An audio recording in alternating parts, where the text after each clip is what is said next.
মানুষকে মোনাফিক বলি। মোনাফিকের বৈশিষ্ট্যগুলো কি জানি?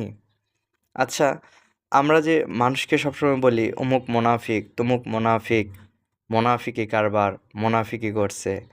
মোনাফিকটা কি আসলে? মোনাফিকের বৈশিষ্ট্যগুলো কি জানি? আসুন আমরা একটা হাদিস জানি।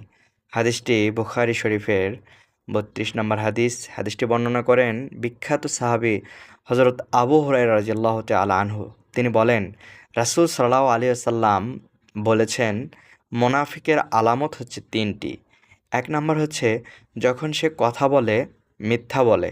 ২ নাম্বার যখন সে ওয়াদা করে ওয়াদা ভঙ্গ করে।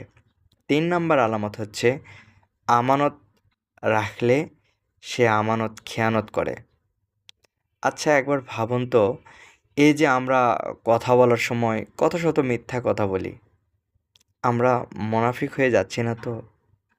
এই যে আমরা কত মানুষকে ওয়াদা দেই, কত মানুষকে কত কথা দেই, মোনাফিক হচ্ছি না তো?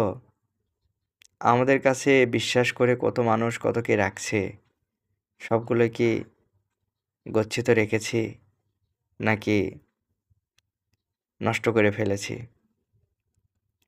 এই বৈশিষ্ট্যগুলো থেকে আমাদেরকে খুব সতর্ক থাকতে হবে। আমাদের প্রতিটি কথা লিপিবদ্ধ করা হয়।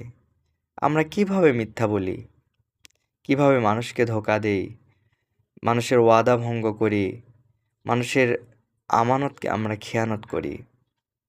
আসুন মোনাফিকের আলামতগুলো থেকে নিজেকে রক্ষা করি।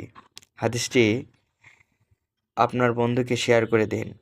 আপনার বন্ধু এই হাদিসের প্রতি আমল করলে এর সমান সওয়াবের ভাগীদার আপনিও হবেন। কিয়ামতের দিন আল্লাহ আমাদের সবাইকে আমাদের আমলগুলো সহজ করুন, জান্নাতে যাওয়ার তৌফিক দান করুন। আর ভিডিওটি শেয়ার করে দিন এবং সাবস্ক্রাইব করে দিন।